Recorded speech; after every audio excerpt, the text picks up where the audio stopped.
A few days back, we covered off my favourite 3 assault class weapons currently available in Battlefield 5, and today we're going to turn our attention to the medic class.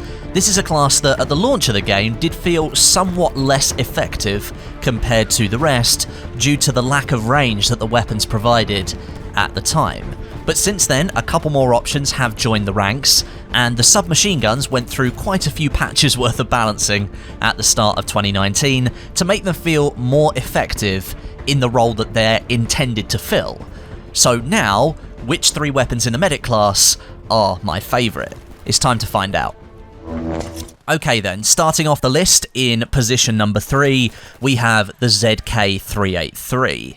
Now, this submachine gun was added to Battlefield 5 back at the beginning of Chapter 2 Lightning Strikes, and I think it was the start of the shift within the medic class, really. This weapon came into the fray and it managed to extend the effective range of the medic class with just a few small tweaks, and I think that made it a very popular choice at the time for players who wanted to keep themselves in that medic combat role, but they wanted to be more competitive outside pure close range.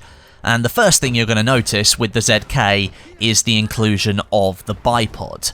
And that for me was enough when it first launched to take it on and use it in a very different way to all of the other SMGs in the game. You can set up the bipod behind cover and get good, sustained, accurate fire over much longer ranges, and that made it really attractive when it first came out. It is still an SMG, however, so you shouldn't expect to be killing players in just a few shots like you would with an MG42 or any of the MMGs in the game, for example.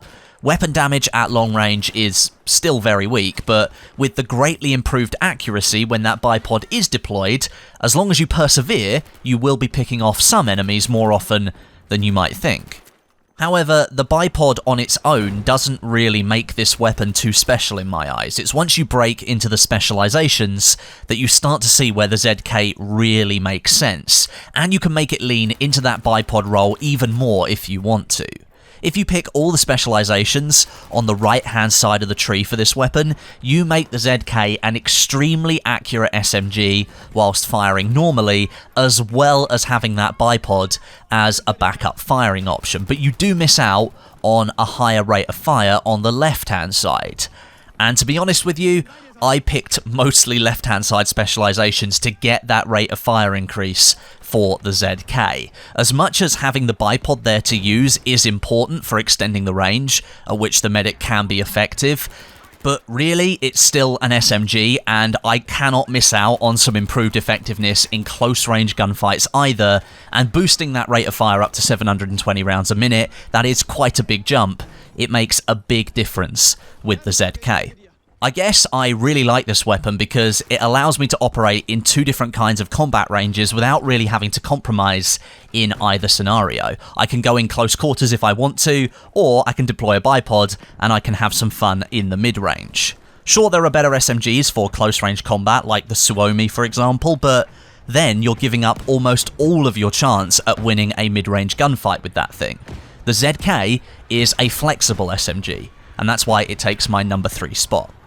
Okay then, that's the ZK in spot number 3. Now into spot number 2, we have the Sten.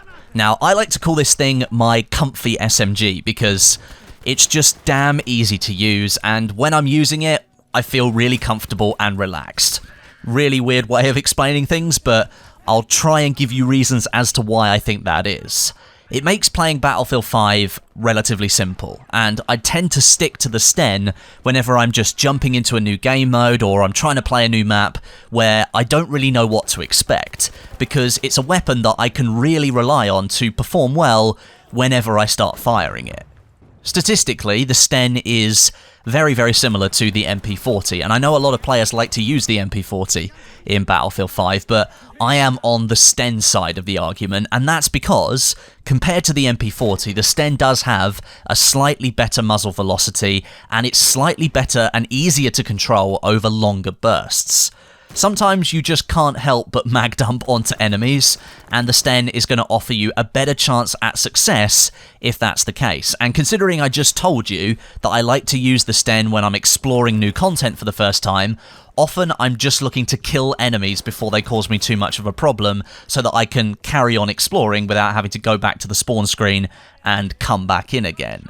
Of course, like most other SMGs, you do get favourable hipfire accuracy compared to other weapons with the Sten, and so despite not having the fastest rate of fire in the class, just 540 rounds per minute, the fact that you can just fire and forget in almost all situations with this thing, that makes it perfectly fine for normal use.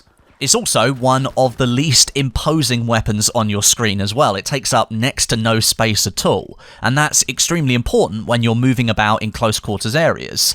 If some sneaky enemy player happens to be proning in a corner, for example, that never happens in Battlefield 5. No one ever prones in corners in Battlefield 5, but let's just say that they did decide to do that. Sometimes your gun can actually hide their position, but the Sten is so slender, and its magazine is so slender as well, that you've got really good vision whilst you're moving around with it, and I really appreciate that.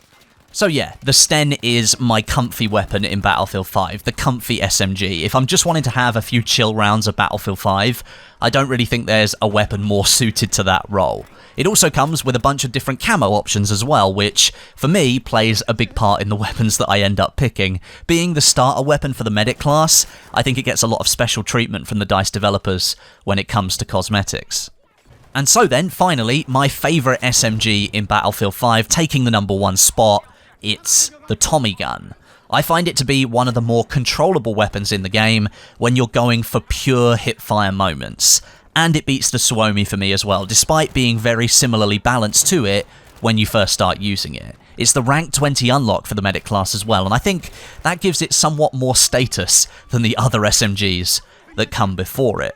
When I use the Tommy gun, it's basically all close-range combat scenarios. This weapon is not a good fit for somebody who wants to be combating enemies out anything further than about 30 meters or so. And considering my third favourite SMG is the ZK, that's the one I'd be using if I'm wanting to go anything beyond 30 to 35 meters. Tommy gun, keep it close quarters pretty much all the time.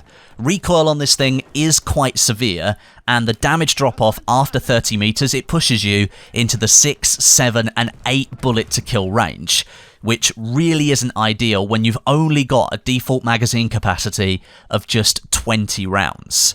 Rate of fire starts at 720 rounds a minute, and it can be pushed up to 900 with specializations, although I wouldn't recommend doing that. That will really empty that 20 round magazine just before you've even thought about it. Stick with the lower rate of fire and pair that with the extended drum mag. That's where the Tommy gun shines in Battlefield 5. As I've said, I found it to be most effective as an on-the-move, almost exclusively hipfire-focused SMG that can wipe out multiple enemies per magazine before you have to reload. So if you're a fan of maps like Devastation, Fiel, or Aerodrome, or if you like playing the smaller game modes like Squad Conquest or Team Deathmatch, then the Tommy gun will serve you well in those tight, compact areas of those maps where lots of enemies can be at any one time. The 50-round drum mag really sets this weapon apart from the other SMGs in the class, and its really good hipfire means whatever the outcome of the gunfight, you're likely to have done some damage during it, at any rate. There is one thing I wish DICE had done differently for the Tommy gun in Battlefield 5, however. I wish they'd given it the true 45 ACP damage model from previous games in the franchise. In Battlefield 5, despite the Tommy gun being chambered for the 45 ACP, which does hit pretty hard, the damage model for it here is identical to the 9x19 Parabellum SMGs, which is basically the rest of the medic class. If it had been chambered for the 45 and had been balanced for the 45 ACP, this would have resulted in a very different type of experience using the Tommy gun, and it would have to have been balanced in a very different way, but it certainly would have set it apart even more, and I think I would have enjoyed that. Although, having said that, it's still my favourite SMG in the class anyway, so what do I know? I still love it, even though it's not quite right in my eyes. So then, those are my 3 favourite medic class weapons. You will notice that neither of the 2 new bolt action carbines made it into the list, And I kind of feel that DICE didn't really hit the nail on the head with those weapons. The Commando Carbine is just not effective enough of a weapon outside close range for me to justify using it, and the Tromboncino, even though that grenade launcher attachment is pretty cool, again, it isn't quite effective enough compared to sticking with the applied medic role of close quarters action. Although if I had to pick between the Commando or the Tromboncino, I would pick the Tromboncino. It does properly hit like a bolt action carbine. But thanks very much for watching today. Let me know your favourite medic class weapons down below in the comments section, and I'll be back soon with another episode, but this time we'll focus on the support class. Until then, my name is Westie, and I'll catch you guys in the next video.